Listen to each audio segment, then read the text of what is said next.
Marami ngayon sa mga lumalabas na balita ang tungkol sa kritikal na kondisyon ng Papa na si Pope Francis. Ang buong simbahang Katolika ay nagdarasal para sa paggaling ng Papa na ilang linggo nang namamalagi sa ospital. Ayon sa lumabas na ulat, nagkaroon kasi siya ng matinding atake sa hika habang ginagamot ang pulmonya at komplikadong impeksyon sa baga. Nananatiling conscious ang Santo Papa, ngunit kailangan niyang sumailalim sa high-flow oxygen therapy upang makatulong sa kanyang paghinga. Sumailalim din siya sa blood transfusion matapos makita sa medical tests na mababa ang kanyang platelet count na mahalaga sa blood clotting o pamumuo ng dugo. Sa sobrang lala ng sakit ng Papa sa ngayon, may isang kardinal mula sa isang bansa ang sinabi na malapit na umunong mamatay ang Papa. Pero kung sakaling mangyari ito na wag naman muna sana, bakit si Cardinal Tagle ang pinakakarapat-dapat na pumalit sa Papa? Nasaan na nga ba si Cardinal Luis Tagle ngayon at ano ang kanyang tunay na pagkatao?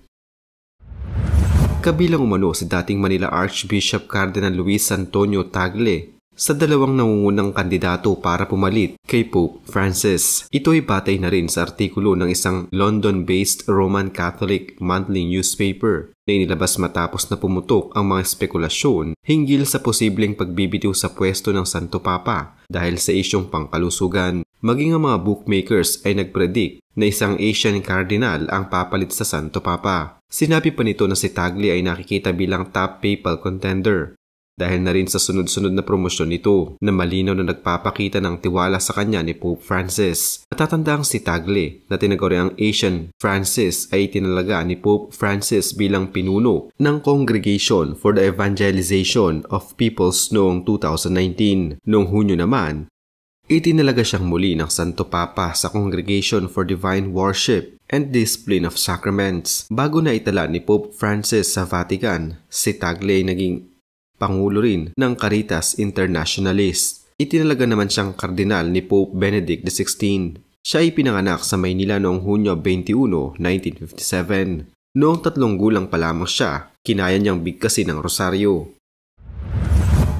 Marami siyang paaralang pinasukan sa buhay niya bago siya pumasok sa pagiging pari. Ang isang halimbawa ng paaralang pinasukan niya ay ang St. Andrew's School, kung saan siya ay nagtapos ng mataas na paaralan. Ang isa pa ay ang Ateneo de Manila kung saan siya ay naging isang seminarista ng San Jose Major Seminary.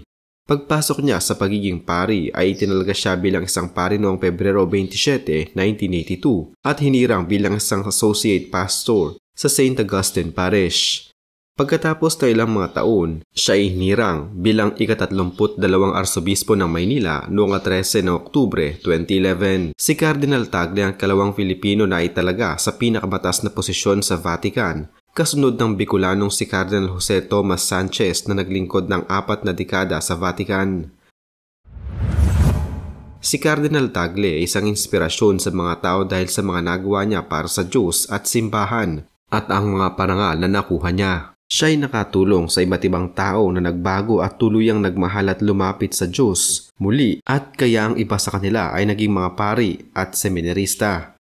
Isa sa dahilan kung bakit inspirasyon si Cardinal Tagle ang kasaysayan niya sa edukasyon. Siya ay nag-aaral sa elementary at high school sa St. Andrew's School sa lungsod ng Parañaque na pinamumunuan ng CICM Fathers. Nag-aaral din siya sa Ateneo de Manila University bilang isang seminarista sa San Jose Major Seminary at nag-aaral na siya ng Theological Studies sa Loyola School of Theology kung saan natapos siya noong 1982. Isang inspirasyon siya hindi lang sa kasaysayan niya sa edukasyon kundi sa mga parangal na nakuha niya.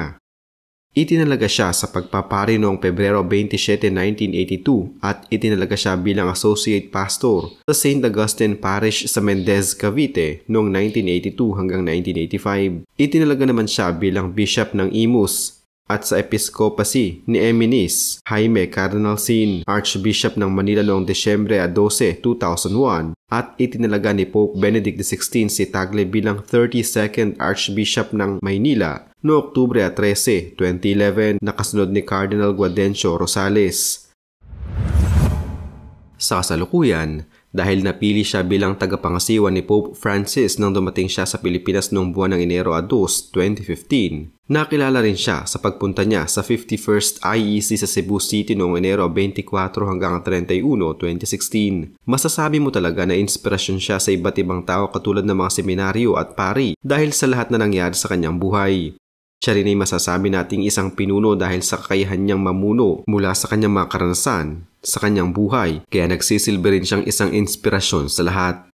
Habang patuloy nagpapagaling si Pope Francis sa ospital dahil sa matinding pneumonia at ilang komplikasyon, marami ang nagtatanong, sino kaya ang susunod na Santo Papa ng Simbahang Katoliko? Si Pope Francis, 88 taong gulang, ay naospital noong 14 ng Pebrero matapos magkaroon ng pneumonia sa parehong baga. Dahil dito, muling napag-usapan ang proseso ng pagpili ng bagong pinuno ng Vatican sakaling hindi na niya magampanan ang kanyang tungkulin. Ang pagpili ng bagong Santo Papa ay isang komplikadong proseso. Ang tradisyon ay naglilimita lamang sa 253 kardinal mula sa iba't ibang panig ng mundo bilang mga opisyal na kandidato. Sa kasalukuyan, 138 sa kanilang may posibilidad na mahalal. Magkikita-kita ang mga kardinal sa Vatican kapag pumanaw o nagbitiw sa tungkulin ng Santo Papa. Ang proseso ng pagboto ay tinatawag na conclave, at ito ay sinasagawa sa loob ng Sistine Chapel. Magkakaroon ng iba't ibang mga round ang botohan at ang mga qualified na kardinal ay dapat wala pang 80 taong gulang. Narito ang ilan sa mga napipisil na papalit sa Santo Papa kung sakaling lisanin niya ang kanyang posisyon. Una ay si Cardinal Pietro Parolin, 70 taong gulang mula sa Italia. Si Parolin ang kasalukuyang Secretary of State ng Vatican at itinuturing na pinakapaboritong kandidato. Sa loob ng 11 taon, naging malapit siya kay Pope Francis at sinasabing siya ang magpapatuloy sa mga reforma nito. Hindi siya mahigpit na konserbatibo o liberal, kaya tinatawag siyang isang moderate na leader sa simbahan. Pangalawa ay si Cardinal Fridolin Ambongo Besungu, 65 taong gulang mula sa Democratic Republic of the Congo. Si Besungu ay isang konserbatibong leader ng simbahan mula sa Africa. Isa siya sa mga tumututol sa doktrinang Fiducia Supplicans ni Pope Francis na nagpapahintulot sa mga pari na bigyan ng basbas ang same-sex at hindi kasal na magkasintahan. Pangatlo ay si Cardinal Luis Antonio Tagle, 67 taong gulang mula sa ating bansa. Si Cardinal Tagle ang magiging kauna-unahang Asyanong Santo Papa kung sakaling siya ay mapili. Kilala siya sa kanyang malambot na puso sa mga isyu ng LGBTQ+, mga diborsyado at muling nag-asawang Katoliko. Sa kasalukuyan, siya ang Pro-Prefect para sa evangelization sa Vatican. Pangapat ay si Cardinal Raymond Burke, 76 na taong gulang mula sa bansang Estados Unidos. Si Cardinal Burke ang pinakakilalang Amerikanong kandidato na isa sa matinding taga-suporta ng Latin Mass at mahigpit na kalaban ng mga liberal na patakaran ni Pope Francis. Pinuna niya ang pagbibigay ng komunyon sa mga diborsyado at sumusuporta sa abortion, pero dahil sa kanyang edad, mas mababa ang tsansa niyang mahalal. Panglima ay si Cardinal Peter Erdo, 72 taong gulang mula sa bansang Hungary. Si Erdo ay isang Marian devotee na ang ibig sabihin ay nakatuon ng kanyang pananampalataya kay Birheng Maria. Kilala siya sa pagbibigay ng komunyon sa mga muling nag-asawa. Kontrobersyal din ang kanyang pananaw sa mga refugee na ikinumpara niya sa human trafficking. At ang panghuli ay si Cardinal Matteo Zuppi, 69 na taong gulang mula pa rin sa Italia. Isa sa mga paborito ni Pope Francis si Zuppi na may malawak na karanasan sa diplomacy. Isa siya sa mga ipinadala sa Ukraine para sa peace mission at nakipagpulong siya kay US President Joe Biden noon. Bago pa maging kardinal, nagsulat na siya ng isang aklat na nagpapakita ng mas positibong pananaw sa LGBTQ+ community.